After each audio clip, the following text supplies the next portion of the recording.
Hi hello and welcome நண்பா. வாங்க வீடியோக்குள்ளே போகலாம். இன்னைக்கு நம்ம யாரை பற்றி பார்க்க போகிறோம்னா அதே வாட்டர்மேனை பற்றி தான். நான் இதுக்கு முன்னாடியும் எப்போவும் சொல்லியிருக்கேன், இவன் ஒரு ஒன்றா நம்பர் பொம்பளை சோக்கு அப்படின்னு. அந்த வா தமிழா வா அந்த நிகழ்ச்சியில் பார்த்தீங்கன்னா ஒரு எபிசோடில் அவனே வந்து பார்த்தீங்கன்னா அந்த எல்லாருமே பார்த்தீங்கன்னா மினிமம் கேர்ள்ஸ் டர்ன் தள்ளி தள்ளி உட்காந்துருக்காங்க. தலைவர் கேர்ள்ஸுக்கு நடுவில் தான் போய் உட்காந்துருக்காப்புல.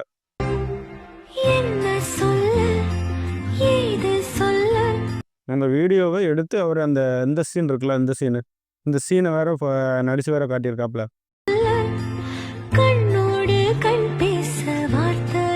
அதை பார்க்கும்போது உண்மையிலேயே நண்பர்களே, இந்த சிங்கிள்ஸ் பசங்களுக்கெல்லாம் வயிறு எரியுது. அடைய பேர பசங்களா, என்னடா பண்ணி வச்சிருக்கீங்க, இவனெல்லாம் கொண்டு போய் வச்சுக்கிட்டு என்னத்த சொல்ல, ஒன்றும் சொல்றதுக்குல. இப்போ அடுத்தது பார்த்தீங்கன்னா, இன்னைக்கு தலைவர் வந்து அவரோட புது அக்கௌண்ட்ல இருந்து ஒரு வீடியோ ஒன்று பப்ளிஷ் பண்ணியிருக்காப்புல. என்னன்னா, நம்ம ஒரு அந்நியன் வீடியோல வந்து இது நடிப்பா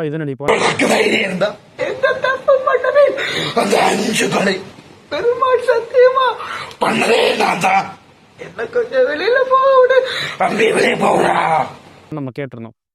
அதே மாதிரி நிறைய பேர் கேட்க ஆரம்பிக்கவும் அவர் வந்து அதே நடிப்பு திரும்ப நடிச்சு இது வந்து உனக்கு தைரியம் இருந்தா எந்த தப்பு பண்ணவே அந்த 5 கொலை பெருமாள் சத்தியமா பண்ணவே நான் தான். என்ன கொஞ்சம் வெளியில போக வணக்கம் மக்களே, இதுதான் நடிப்பின் உச்சகட்டம், நடிப்பின் அரக்கன் அப்படின்னு பெயர் வந்ததுக்கு காரணமே இதுதான். நடிப்போட உச்சகட்டம்.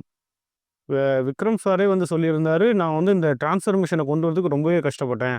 விக்ரம் சாரே வந்து அம்பி கேரக்டருக்கு வந்து ரொம்ப நான் கஷ்டப்பட்டு பண்ணேன் அப்படின்னு சொன்னாங்க. நம்ம வந்து ஈஸியா அதை பண்றோம், ஓகேங்களா? ஆனா நான் அதை வந்து டக்கு டக்குன்னு பண்றேன் பார்த்தீங்களா, இதான் நடிப்பின் உச்சகட்டம். டைலாக் டெலிவரிலாம் அவ்வளோ பர்ஃபெக்டா இருக்கும். நான் வந்து மகா நடிகன்மா அப்படின்னு சொல்லி சொல்றான். அதே மாதிரி அந்த தனுஷ் சார் பண்ற சீன் இருக்கு பார்த்தீங்களா, அந்த கழுத்துல கத்தி வச்சு இப்படி பண்ணுவார்ல, அந்த சீன்லாம் பார்த்தீங்கன்னா என்னோட ஒவ்வொரு மசிலும் நடிக்குதுமா. இடமும் ஒவ்வொரு மசிலும், கண்ணம், நெத்தி, அதுக்கப்புறம் கடவாயிலிருந்து எல்லாமே நடிக்க ஆரம்பிக்குதுங்க அப்படின்னு.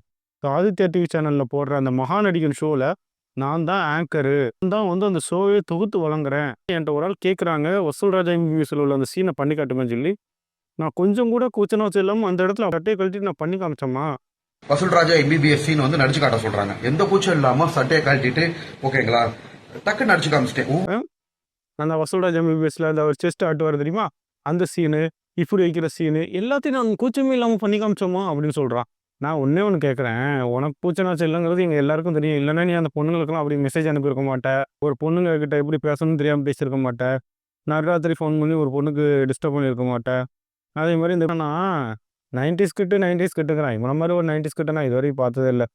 சரியான அலைஞ்சான்ல ஒன்றா நம்பர் அலைஞ்சான் இவன் தான். 90s கிட்ஸ் எல்லாருமே பொண்ணுங்களை பார்த்தா ஓடுவாங்கன்னு கேள்விப்பட்டிருக்கேன். இவன் பொண்ணுங்களை பார்த்தா நாக்க தொங்க போட்டு ஹேன்னு பின்னாடியே போகிறான்.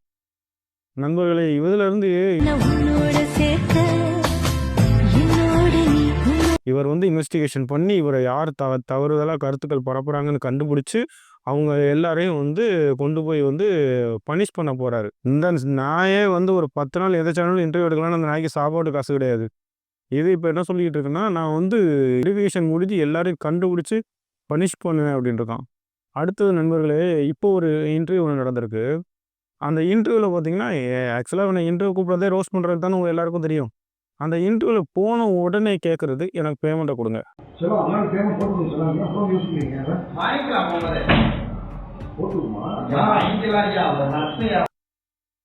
நம்ம கூட என்ன நினச்சிட்டு இருந்தோம், இன்டர்வியூவில் கான்ட்ரவர்சியான கொஸ்டின் கேட்கறதுனால தான் எழுந்திரிச்சு போகிறான்னு நினச்சிக்கிட்டு இருந்தோம்.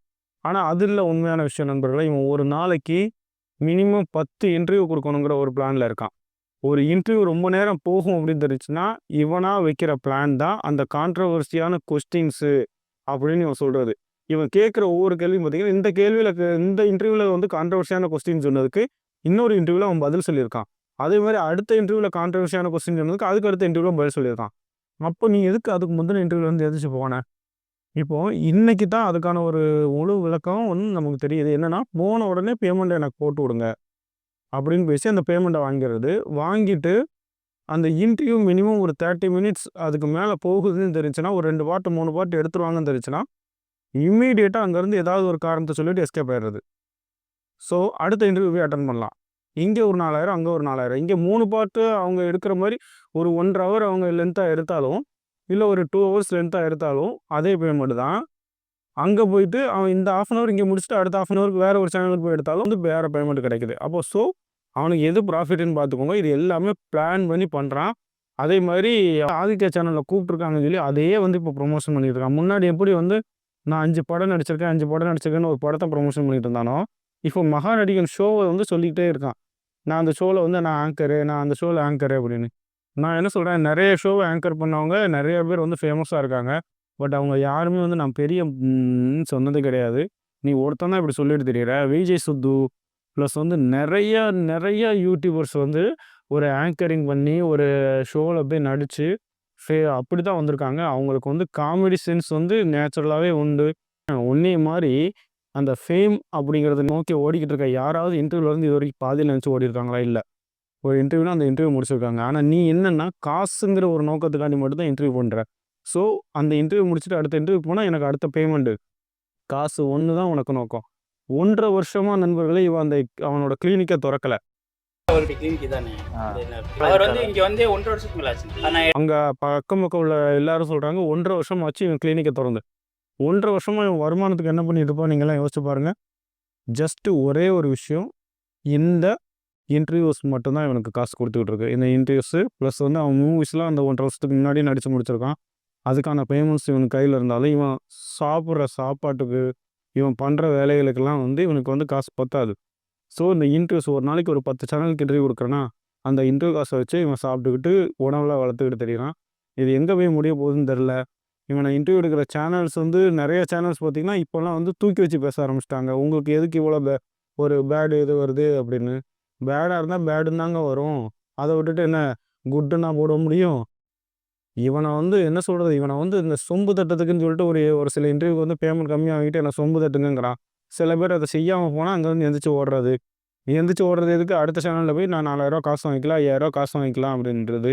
அதே மாதிரி ஜெய்மணிவேல் சேனலில் மட்டும்தான் 4000 வாங்கியிருக்கான். ஒரு சேனலில் 6000, ஒரு சேனலில் 10,000, ஒரு சேனலில் 12,000. அந்த சேனலுக்கு ஏற்றாப்புல உங்கள் சேனல் ரொம்ப சின்ன சேனலா, உங்கள் சேனலுக்கு ப்ரொமோஷன் வேணுமா, அப்போ நீங்கள் எனக்கு ஒரு 10,000 கொடுங்க, உங்கள் சேனலில் வந்து இன்டர்வியூ கொடுக்குறேன்னு கொடுத்துக்கிட்டு இருக்கான். நம்ம என்ன தான் ஆதித்யா டிவி இந்த சேனல்ஸை சொன்னாலும் சேனல்ஸ் அவங்க சொம்பு தட்டி அதை வச்சு வியூஸ் வாங்குறதுக்கு நிறையவே முயற்சி பண்ணிட்டு தான் இருக்காங்க. ஸோ இது எங்கே போய் முடிய போகுதுன்னு தெரில. அவன் 2வது இன்ஸ்டா பேஜும் ஓப்பன் பண்ணிட்டான். இன்னும் அதில் வீடியோஸ் போட்டுக்கிட்டு தான் இருக்கான். அந்த வீடியோஸில் நான் வந்து உங்களுக்கு சொல்லியிருந்தேன், அந்த அன்னியன் கெட்டப்போ அதை பற்றியும் பேசியிருக்கான். நான் என்ன சொல்கிறேன், அந்த அன்னியன் கெட்டப்போ வந்து அவர் நடித்ததையும் நான் முன்னாடி போட்டு காட்டியிருந்தேன், பார்த்துருப்பீங்க. இது நடிப்போ அது நடிப்பா நீங்களே சொல்லுங்கள். அன்னியன் நடிப்புங்கிறது வந்து அவர் பண்ணுறதா நடிப்பு, இவன் பண்ணுறது நடிப்புலாம் கிடையாதுங்க. இது வந்து கோமாளித்தனம். ஓகேவா? அது வந்து இந்த ஸ்பூஃப்னு சொல்லிட்டு முன்னாடி ஒரு நல்லா ஓடிக்கிட்டு இருக்க படத்தை வந்து சந்தானம் இவங்கெல்லாம் சேர்ந்து கலாய்ச்சி ஒரு வீடியோஸ் கிரியேட் பண்ணுவாங்க, நல்லா ஓடின படங்களை. அந்த மாதிரி தான் வந்து இவன் பண்ணுறான். அதை பண்ணிவிட்டு நான் தான் மகா நடிகன், நான் தான் நல்லா நடிகன்னு சொன்னால் அதுக்கு என்ன அர்த்தம்னு எனக்கு தெரியலை. நன்றி, வணக்கம்.